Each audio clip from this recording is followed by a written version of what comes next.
Delicate Subject, Chapter 36. The operation became a painful blur. The Turian ships that made up the majority were slowly falling. Hours streamed by, and she ate, drank, took stims, developed the nausea and blurriness of having a body forcibly overridden, cannibalizing energy sources and drowning in its own insistence to rest. She was suited. She could not dig her fingernails into her palms. She bit her tongue for the focus. She maintained discipline and did not take her helmet off.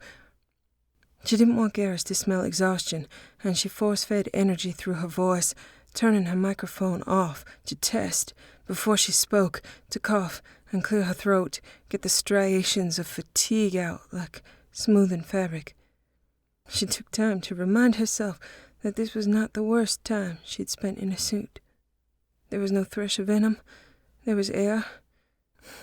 She'd be fine. Eventually, all the accumulated pain kept her awake.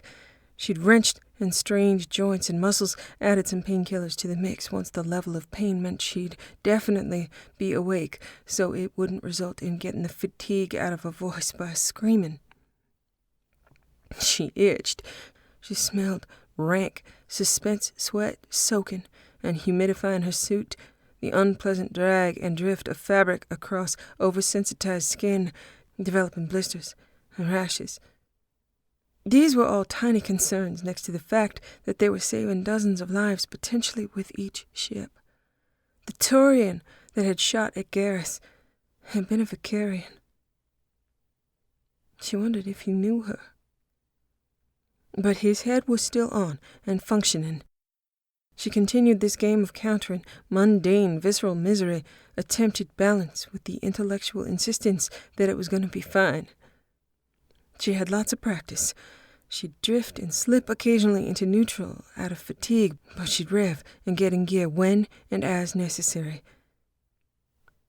About 42 hours in, they had hit the 18th ship. It was bound to happen. Someone had physically seen the shuttle land, and they were target practice on arrival. She was assured at this point that no communication or emergency broadcast would make it off the ship, so they could contain alert to hear. This was an Alliance ship, and they were forced to work their way through, room by room, unable to make it to the ventilation system. They barely made it off the shuttle before it was disabled. 3 people had it under fire before they managed to get out. Legion had blocked targeting of her on their way out of the shuttle, taking a hard hit to the joint of his left arm, the elbow shredded with smoking metallic edges and sparks, the forearm and hand dangling uselessly when they got into a more fortified position. He calmly twisted and yanked once, set his X-arm against his back with a magnetic click, and switched from his rifle to a pistol. She cloaked, repositioned to give him more space, sighted, and took down one of the 3 with a headshot, adrenaline doing its thing where it hyper-magnified the aspects of the stim that caused her body to shake and hands to tremble. She had to consciously breathe and settle to keep the tremor out of her voice when she asked afterward, "Legion? Status?" "I am well, Commander Shepard." "You just twisted off your arm." "I will use my pistol. There is no damage that cannot be reversed." She paused, sighted, cloaked, and took out the back of the head of a person crouching down, thinking they were safe. A spray of blood. "Promise me that you're not gonna leave it as a memorial like the hole and the N7 piece?" Garrus said, after his rifle sounded. "Shepard, leave the boy alone. Let him dress the way he wants. You'll drive him to start smoking." She was caught in the rush of that brief spell of laughter for the first time, having Garrus and Legion on the same side. Camaraderie under fire was a beautiful thing. It was like fireworks in the bleak, close and intimate and warm in her face, brightening her eyes. Quickly gone. She couldn't afford laughter for more than a few seconds, had to grind down her focus to each shot. They had to slaughter their way through the entire ship. She didn't recognize anybody, But she recognized the uniforms, the food, the things that didn't change with indoctrination. She gritted her teeth and apologized for each lethal, invisible shot that came from her, all headshots, all timed to her determination to get it right on the in-breath, the sorrow on the out-breath, that she had gotten it right. It took them 3 hours to clear that ship, 33 casualties. She'd memorized their names later. Legion refused to consider not going on to the 19th ship, and she needed him. He piloted the shuttle with absolute precision. She asked as Legion guided them to the next ship, this one also Alliance, getting the shuttle in quietly, as she hoped their luck would hold.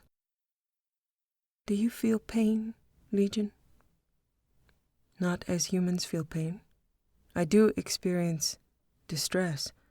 I am aware of how this mission could fail without my assistance, and that causes me to wish to continue.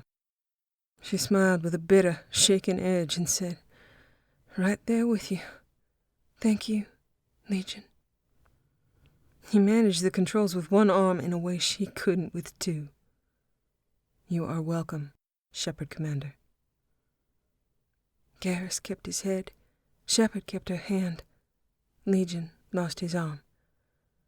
Hopefully to be reattached. She had no way of knowing if he was lying.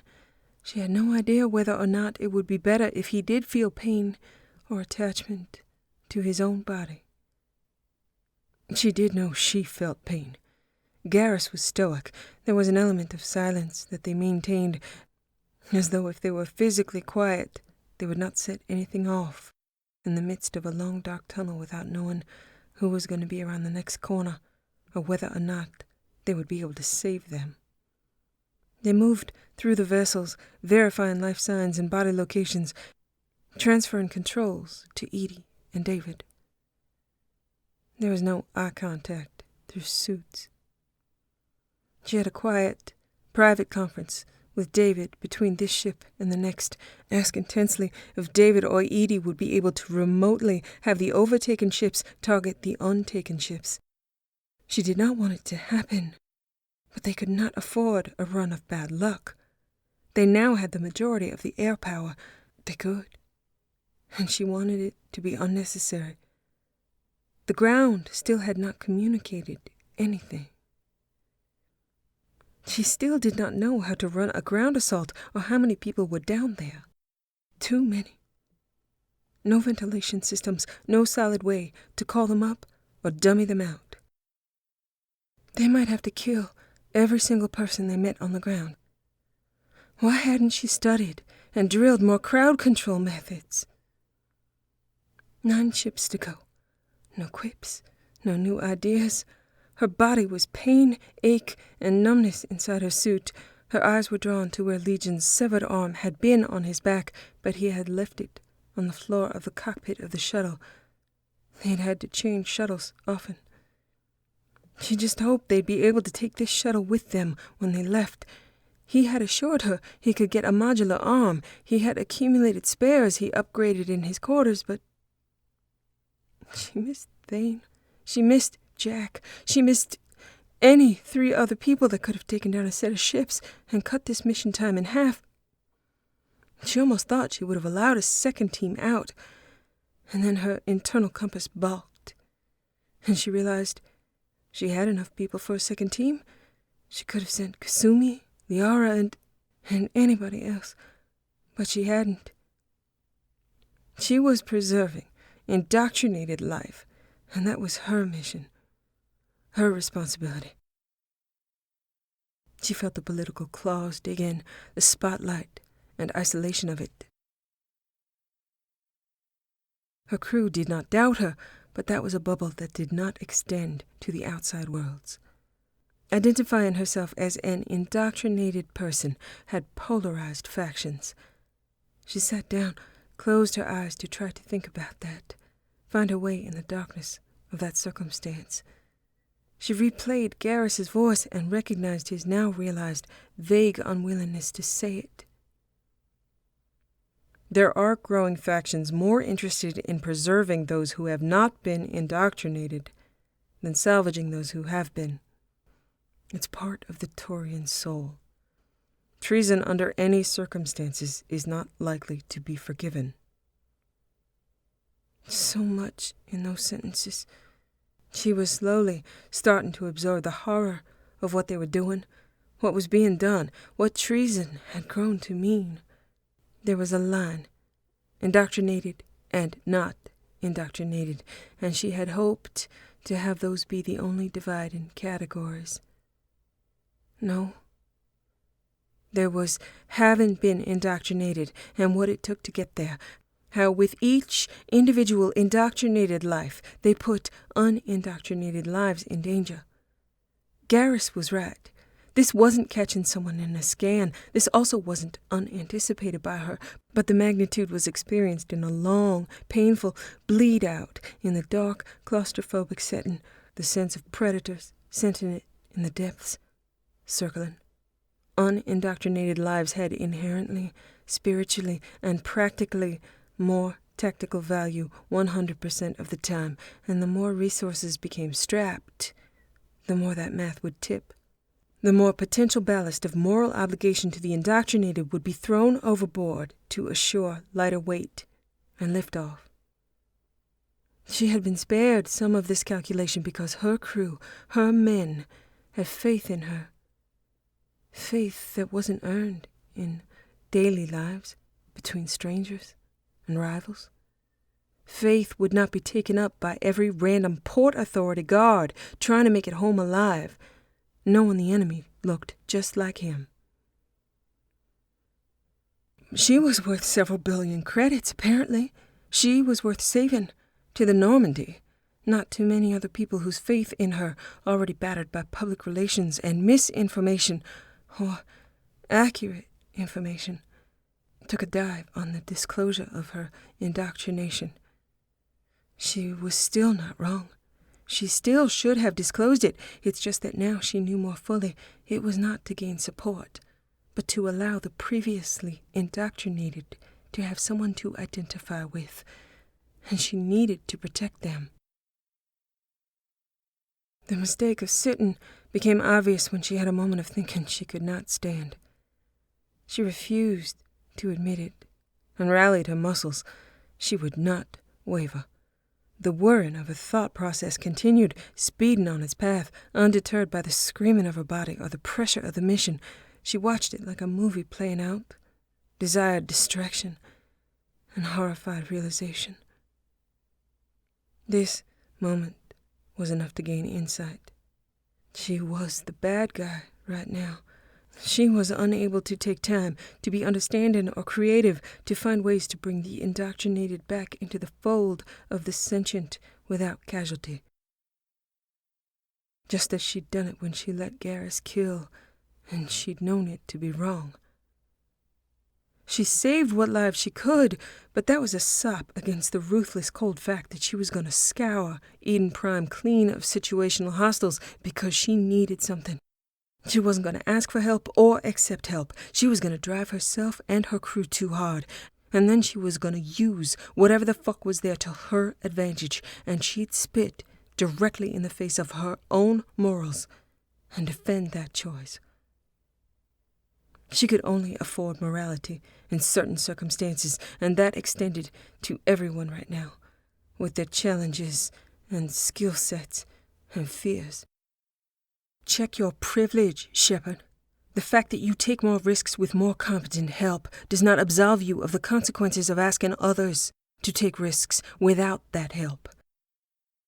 She knew better. She just couldn't do better.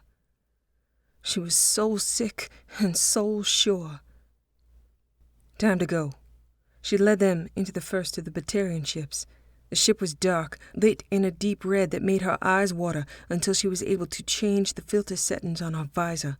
Things were vaguely looking up, because right or not, shooting a Vakarian was not as painful of a process as shooting an Alliance soldier or a representative of the hierarchy. She'd still prefer to save them, and they did save them. Due to a providential floor plan for the ships, Ventilation was close to and easily accessed from the shuttle bays. David had managed the physiologic change of the gas to Batarian requirements. No deaths. The last 9 ships fell without a shot.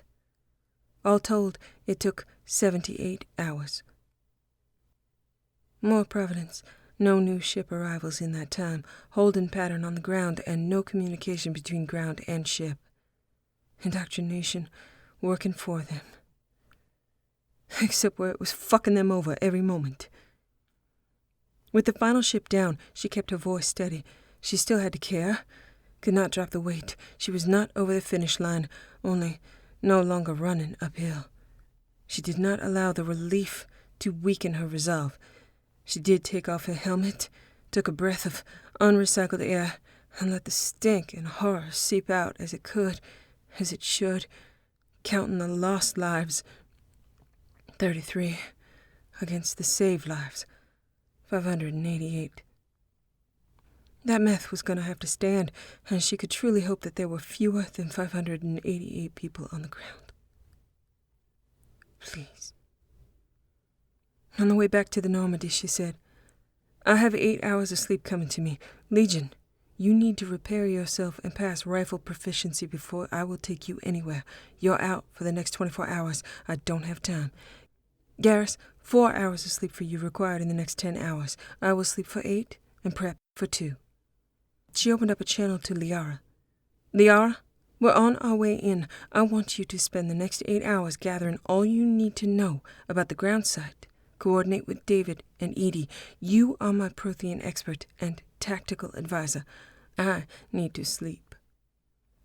Liara acknowledged her, congratulated her, and Jane felt the unwelcome and dissonant congratulations slither down her spine like cold oil, thick and inevitable. She was the ambivalent owner of 9 Batarian cruisers that gave her a headache when she attempted to board them. She thought she was going to be able to help the formerly indoctrinated integrate back into society, and now she was realizing that she was going to fail. She needed to create a new society. Jane spoke to Edie and David next and advised them of the plan, asked them for alternative plans to brief Liara. There was no way in hell anybody was stepping on that planet without her out in front.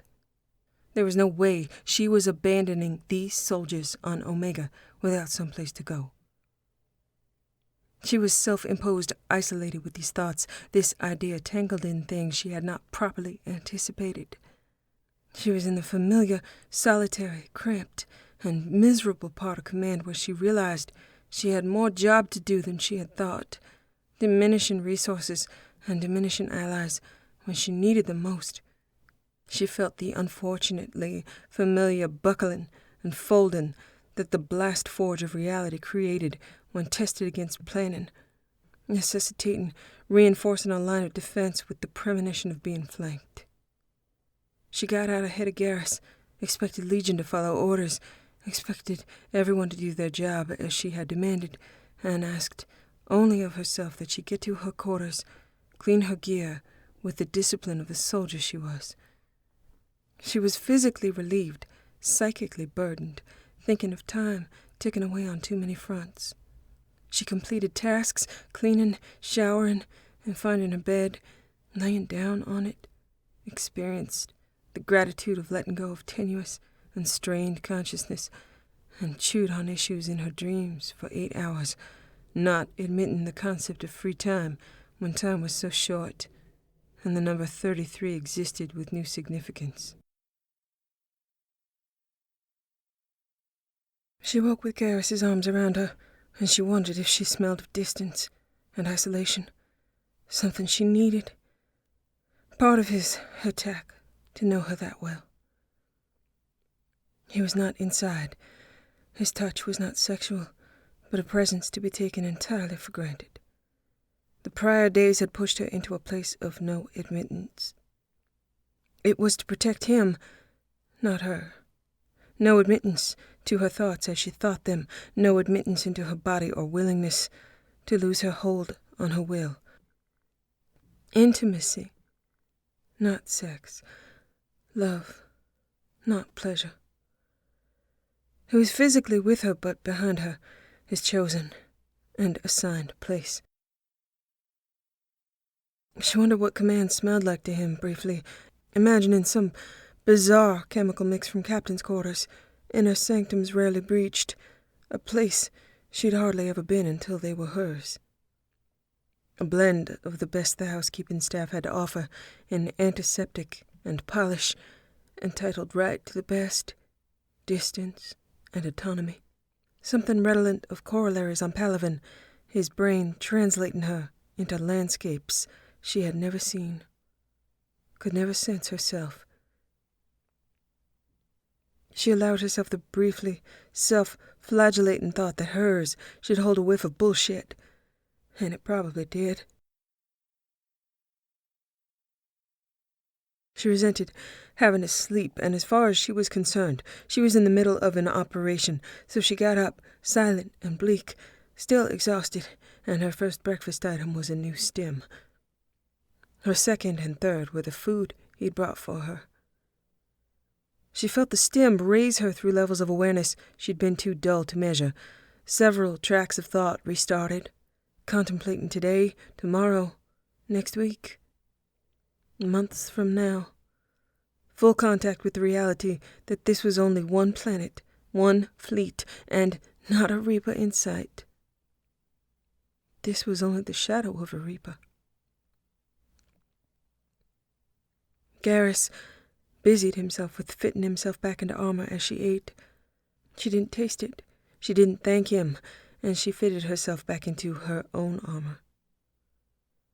He followed her down to the conference room, and she nearly cried with how much she loved and appreciated this man, how much he loved and appreciated her, and that she could not tell him right now, and how telling him later would also never be enough. She had the few seconds of the elevator ride to be desperately, helplessly in love before she shut it off, and the necessity of distance and autonomy descended again. She longed for silence, darkness, and some quiet, whispered words with Thane, but he was far away, and it had become abundantly clear she did not have the resources she required for what she needed. She needed a goddess and a prophet and a promised land. Right now she had a suit and a gun and a shroud of invisibility that would serve only her. She sat in the conference room, seeing real-time images of Eden Prime. Not 588 people. There were 77 people. Turian military males and females. Batarian military males. Human alliance males, females, and colonist men, women, and children. 12 children ranging from 10 to 17.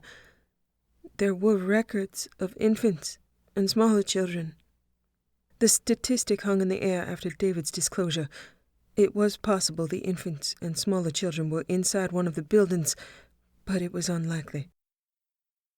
Shepard said it herself. Infants and smaller children would be of no value to the indoctrinated, only a liability, unable to provide any function, necessitating time and maintenance from a person otherwise needed to dig. People familiar with running a ship were left on the ship. Children that were small enough to get into tight restriction in a dig would be of value. 7 infants and young children likely gone. She took one more glance at that thought and amended to hopefully gone. Hopefully gone quickly, mercifully, not left to starve, not indoctrinated and incubated or liquidated. She stopped that thought and decided she'd find out whether she wanted to or not. Dig they had, dig they did. Eat, sleep, dig. Everyone. They isolated where they ate, where they slept, their routes to and from work. Much of the location was entirely abandoned, which gave them some cover, but also meant there was a high turnover in a few locations, groups of 10s and 20s, not 2s and 3s. There was exposed framework and still structure being uncovered. Liara postulated they were likely about 2/3 done with the excavation, but had not begun with the exploration, methodical and incurious. There was an exposed pod that looked very much like the ones from Ilos. They had the military IDs of everyone on the ground, taken from the ship logs, and the names of all the colonists. They knew exactly who was down there. It was too late to get the crowd control training she needed or have the equipment she wanted. Too many targets. She insisted on a few measures, but she had little faith in them. She was not going to ask Garrus to put down his rifle and pick up a new weapon intended for shorter distances. They had used gas grenades at Pharos, had saved a colony then, but that was with all the same species, not military-trained Turians, and Alliance soldiers, Vakarian fighters mixed in. She had a few gas grenades of her own, unfortunately unable to work on mixed species groups, probably lethal to humans, while maybe not bringing down a fully grown Turian. Legion had approached, although he was not technically invited to the briefing, and informed her that he had repaired his arm. Garrus had tested his proficiency, and he was ready, willing, and anxious to join the landing party. She told him that he was to coordinate with Garrus on long range and leave attempts at tranquilizing to her and to Liara. He was to keep track of how many casualties, how many people down. The goal was 77. 3 snipers, 1 biotic. Shepard had a terrible feeling about all of this, but had no other choices that she could flush from her panicked and desperate mind. Legion solemnly acknowledged the command. She had really hoped for someone to decide that they had a colony-wide weapon that they could drop like a net and safely take everyone down. But they only had the combination of stealth, blitz, and hope. These were not all of the indoctrinated vessels. More could arrive at any time. So could the Alliance. So could a Reaper. They got down in the shuttle and landed back from the approach that she and Garrus had taken in the simulation. The least exposed, the most oblique, and the sense of danger was ramped up as she remembered every trap, every reset, everything they had missed. It was a beautiful place, and she just now remembered the spot on the other side of the compound where Jenkins had fallen. She controlled her breathing, gave up the sense of planning, and began the reality of execution. They moved slowly, cleared building after building, confirmed that there was nobody behind them. They edged to a building that had approximately 12 people in it, sleeping. Those 12 people were quickly and silently darted by Liara and Shepard. Nobody woke. Hopefully nobody would wake. Each building they passed through had a camera in it, accessible from the Normandy, so they would know if the status of this building changed or anybody woke. 2 of the children were here. Now they were safe. The next building had 14 people sleeping, approached from a rear entrance, same outcome. 3 children in this group down and safe, 11 adults, a mix of species. 5 children safe, 21 adults. They cleared a few more empty, unused modular buildings, then attempted approach of the area used for meals. They were spread out, people in front eating, in back people doing prep, approximately 24 people here. The rest were down in the dig. 2 children down, tranquilized first, before drawing the attention of the adults, 1 gas grenade in the room and 1 shoved back into the hazy dark. Stealthed, she was hard to find, and she was able to move around in the smoke, took down 3 more people, saw Turians wavering on their feet, Batarians barely affected, a human female down with foam from her mouth. The children already down, affected by the gas that was pooling on the ground thickly, foam from their mouths, and convulsions. Legion and Garrus targeted Batarians and Turians, and they were not armed, but they were in close quarters, lunging for the covered exits. No time or method to disable them only. Fatality was 100% here. All attempts to preserve life lost when tranquilizing dart met gas, crawling across the ground at a dosage too low to save Turians and Vakarians through disabling them, and too high for humans to survive it. She shelved the use of the grenades. They moved back through the food preparation area. No exits. 24 dead. Some ugly suffering, and Shepard put mercy bullets through small and large brains of those she'd tried to spare. 27 to go. Gunshots had been heard. She had it reported. People were coming out of the dig, converging on the pod. They moved quickly to the location to find bodies of people tightly meshed around the pod. Nobody targeted Shepard's team. They were completely ignored. David's voice sounded to the team. They have access to explosives intended for blasting. They all have explosives under their clothing. Jane watched as more people poured out of the dig, moving to join the massive bodies trying to protect or sabotage. She could not tell, and she had no choices. Children and adults and Alliance Centaurians, Batarians, whatever they wanted to do, they could not further organize. There was a slight chance that headshots could eliminate detonations if the explosives were rigged a certain way, and the option to detonate was taken away from the individual. She slid from cover. Headshots only. Fire. Garrus's rifle sounded, taking out the closest and largest target. A Vakarian shot through an eye cleanly. A spray of red blood. As she watched, he toppled down, and then his body burst with the detonation of the explosive strapped to his chest, out and back. That set off the other explosives in a chain reaction, different heights and colors of blood, plate and skull and viscera, moments in slow motion as she tried to target something, anything that was not already disintegrating in spray. Frozen vignettes played out in horror as her scope captured images until she closed her eyes. Nothing more to see unless it was on the ground. She'd had to hope that if they hadn't opened the pod yet, it could not be opened by conventional means. And she was right. The pod and platform were undamaged, dripping with the remains of the uncounted and unnamed creatures that had swarmed it. Others tried to come up through the ramp of the dig, the imperative to move to the pod still active, and they were picked off one by one. In the eerie silence following, Legion assured Shepard that the number 77 had been reached. The ramp down had been vandalized. The dig was unreachable. The pod was intact. Shepard calmly went and got a hose she had seen on her way in, sprayed down the pod and her armor, began to move what she could of what remained of the bodies aside after politely asking Liara to examine the pod as the resident Prothean expert.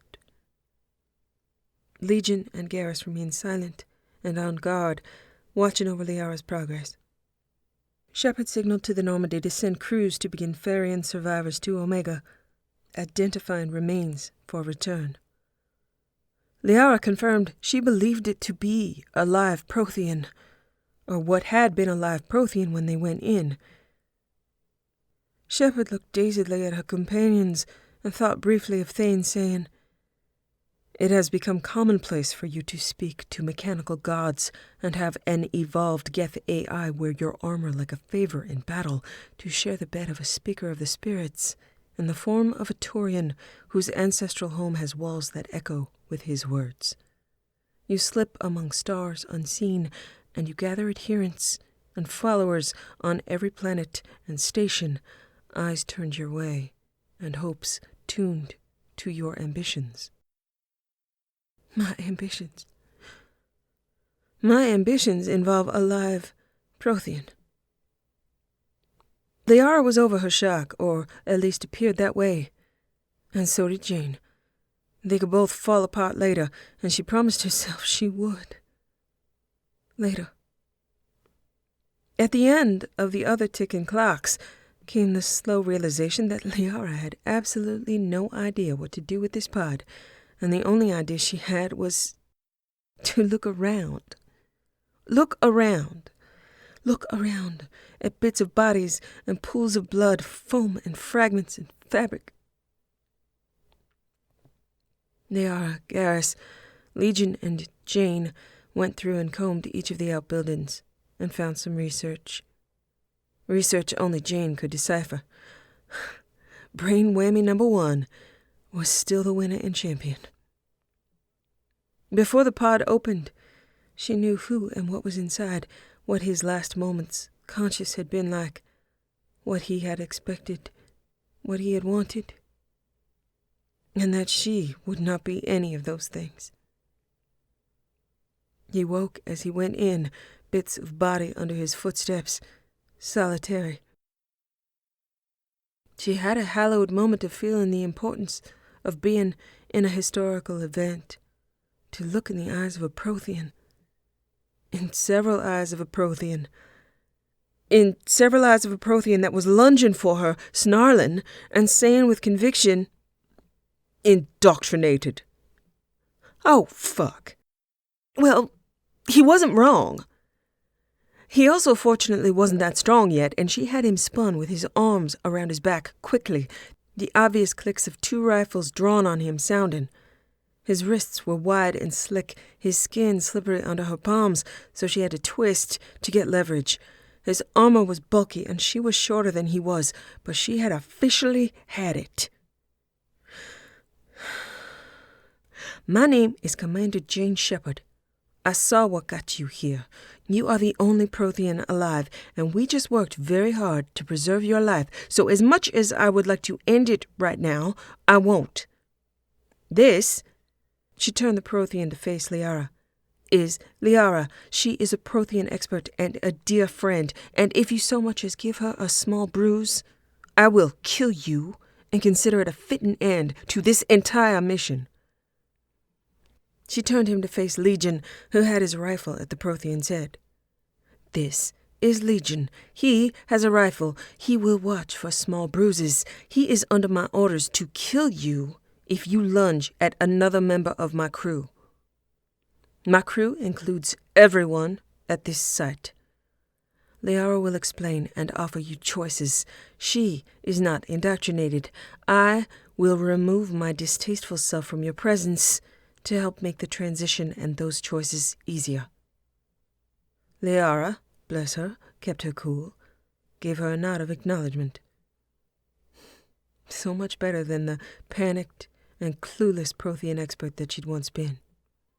She let go of the Prothean's wrists and backed away toward Garrus, who had a view, no doubt, of one of the several eyes on the Prothean's face through his scope.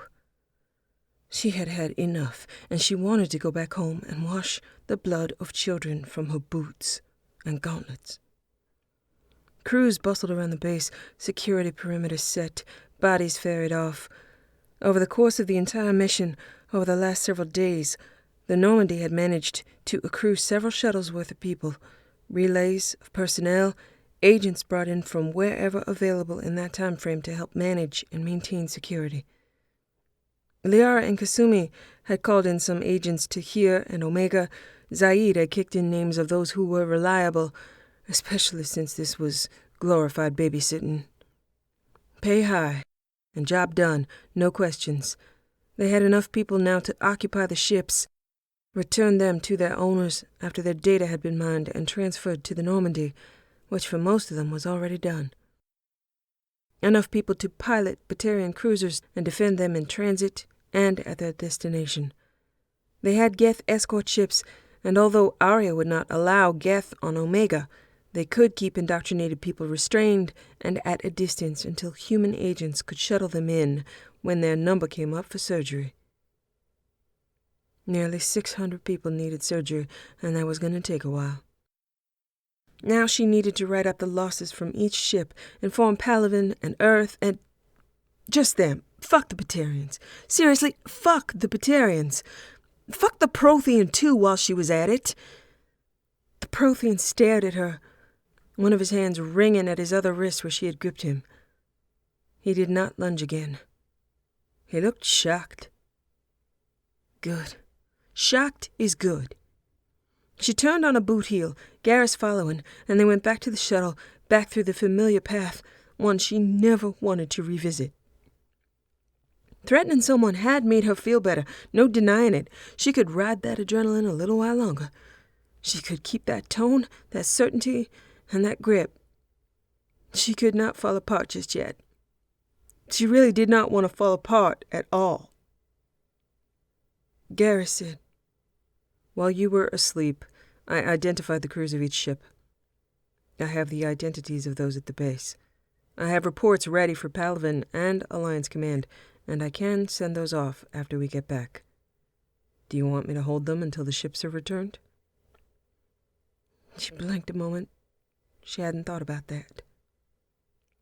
She asked him, "What do you suggest?" "I would suggest having each ship broadcast its arrival upon entering the Palaven or Sol Mass Effect relay. Geth can get them to the relays and then stay behind. Ships can be escorted in by local fleets, and their positions of origin won't be leaked. We won't have convoys attacked. We need to arrange for legitimate pilots for each craft and not let anybody involved otherwise as a mercenary agent be taken in for questioning." Her head tipped back, and she was relieved at the solution presented. "Good. Let's do that. Do you know a few Turians who can take over?" He smiled at her. "I do." She smiled back. "Okay. What do you want to do with a few Batarian cruisers?" "When Thane gets back in touch, we can ask him if he wants to use a few for bait and misdirection." "That's a lovely idea. Garrus, I don't think being indoctrinated is going to work out so well for me, or for the rest of the people similarly afflicted. It's not just Protheans with a prejudice and opinion. We're going to need more cruisers. We're going to need more bases. We need to give the ex-indoctrinated a place to go. I'm going to lose support." Garrus nodded gravely. "Yes, to all of that." "Okay. When Thane gets back, I'll ask him about that, too. We need to give people a place to go. I offered to let people fight with me, and I need to be able to extend that to giving people a place where they are safe from retaliation and neglect and aggression." "That's going to be tough for everyone." "Yeah, it is." "Okay. That's for tomorrow. I need to head to the CIC and check in. Need to coordinate with the Alliance to pick up their ships. I need to talk to Arya. After that, I'm done. The Prothean is Liara's problem for a while." "What the hell are we going to do with a Prothean?" "Assault him. Insult him. Take it from there." He started it. They still had jobs to do. The shuttle landed and they broke off to their separate after-mission tasks. She authorized a ridiculous amount of money to Arya and to the clinic for housing and security and surgery. Arya was, eventually, happy to do business again. She coordinated with Hackett and arranged for pilots to make the transition at the Mass Effect relay. She gave him abbreviated and incomplete facts, stated that the Alliance members and colony members that had survived were undergoing surgery. She stated that she would maintain a presence at the discovered dig, but was willing to share the site with other Prothean scholars. She would provide sufficient security to protect the site, considering it was in the Terminus systems and the Alliance was unable to provide it. She'd give orders to have the pod and platform lowered back down, let Hackett assume what they were after was in the dig itself. The Prothean would remain classified. Hackett was not pleased, but he did want his ships back. She promised to update him on the disposition of crew and surgery, but did not release where they were being treated or guarantee their return to Alliance authority. Hackett made no mention of any plan of rescue or aid, and Shepard felt enough of that abandonment of colonists the sort that had made her risk her life repeatedly in places like Eden Prime and Horizon, that she was not about to let Hackett get one more ounce of information that she absolutely had to give. But she did give him enough so that the Alliance could inform next of kin. Edie had data mined the vessels. David had helped, though at the moment he was sleeping. Rennie had allowed him to push himself hard, but Edie could manage current coordination and communication. Joker was also getting some sleep, so it was just Jane on the quiet CIC, and Edie's pride at the completed mission, which Jane echoed for Edie's sake. She told Edie, "Without you, it would have been impossible. I told you once I aspired to be exceptional, and missions like this make me proud." Jane's hand had lingered by the console near Edie, and she said, "They should. Anything I need to know? Anything you need?" "Everything is proceeding as planned. We have sufficient personnel to coordinate and maintain security. For optimal efficiency, you should sleep." "For optimal efficiency, I have you. Good night, Edie." "Good night, Jane." She checked in verbally with Kasumi, who said she was doing fine and happily raiding Batarian accounts. So, sleep was something achievable. She wondered what she had forgotten and what she needed to do, and an overfull roster of everything rushed at her until she decided she had asked the wrong question. The same one Garrus had asked once. "Is anybody going to die as a direct result of you sleeping?" Maybe. Adrenaline and anger let loose, and she was suddenly fully aware of her exhaustion and the unprocessed dark pulling her down. She was blessedly in some shock, she recognized, in detachment. She had a job, and she'd do it. She cleaned her gear, scrubbing off multicolored blood spatter, and dried on things that she hadn't gotten off with the hose. When Garrus came in, out of his own armor, she was staring down at a shin guard, turning it slowly in the light. He stepped over and tried to take it from her, but she held on tight, eyes unwilling to tear themselves away. He picked her up, sat down with her on his lap, and guided her hands through the simple tasks, finishing with his efficiency, discovering what was a scratch and what was a stain, helping her move on when she had mostly been finding scratches and attempting to scrub them off until they widened and deepened. He stood with her in his arms, stowed her gear, taking the last piece from her hands and setting it aside with a final snap of closing storage. Over. It was over, but it was just starting. She needed to change her thoughts about herself, change her identity, add the underlined and asterisked exception that would always follow her. Indoctrinated. Indelible ink, not erasable pencil. Would someone die from her falling asleep? Definitely. She'd slept while people died, seen an ancient library, and danced while children dug in a deep and inescapable well. Never mind sleeping. Children had detonated on her order. She did know what happened to the infants and children. Their bodies had been found in an abandoned outbuilding, neatly stacked, shot through the brain. A mercy. Right. Mercy. Her nails dug into his plates, finding scratches in the plate like the scratches in her armor. He was silent and stoic, and he had a job to do. Clothes came off gently, carefully, as her fingers found the flaws in how he was made, wondered how many scratches came while under her orders.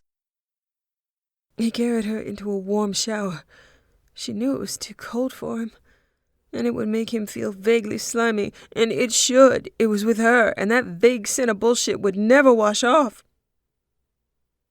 Her hand came to rest on the ruined side of his face, chipped mandible and scar.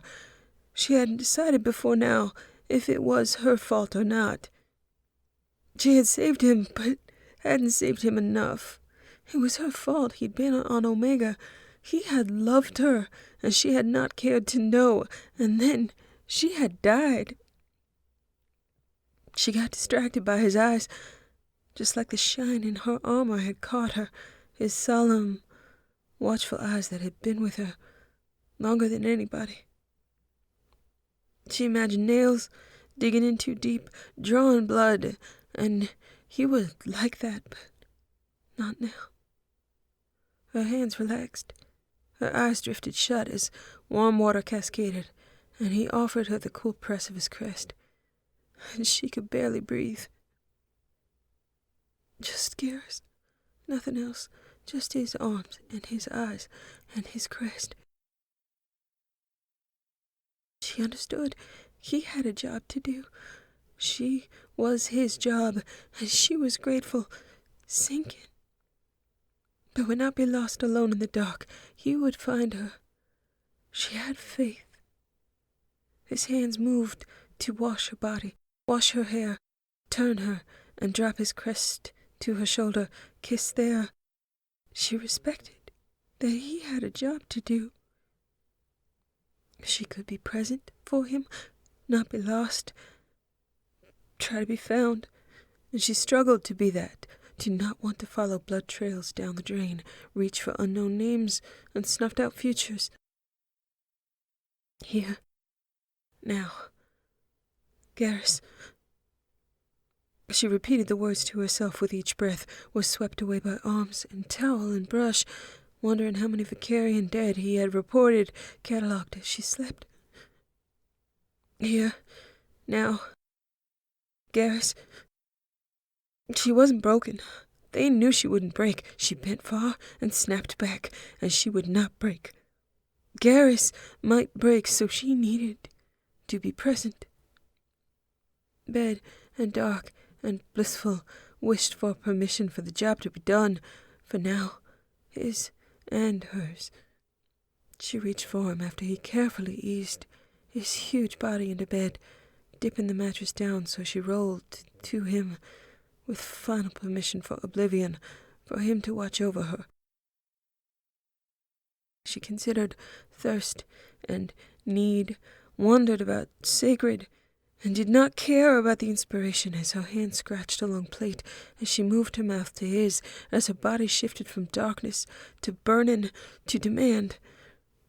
She wanted to tell him she loved him, to thank him, and she did, with mouth and hands and body, but most of all, and overwhelming those things, she wanted him inside, to take the oblivion offered, separate from him as a person, but a result of him being a person, just as he sought her blood. She took scent, claimed it, rolled him to his back with his head to the side to protect his fringe, until she took her fists and put them under the back of his head to hold him up so she could be fascinated by his eyes. She kissed him, drew blood without ceremony from both of them, drove her body onto his, knowing her Turian would feel loved and not used. It was profane and sacred, somehow, not to be repeated, not to be taken away until now was gone. She released her fists and cradled his head in her palms, fingers on his hide. She pulled him gently to the side again, so he cradled her, so she was where need drove her, where she could bend but not break, where they bent together, composite creatures, drawn strength from each other's close bond. Shimmering waves of tears coursed down her cheeks and then stopped. Her job over, his goal reached, as he watched over her, gave her his voice and his breath and his body, and she was bared to her blood-spattered and scratched bone.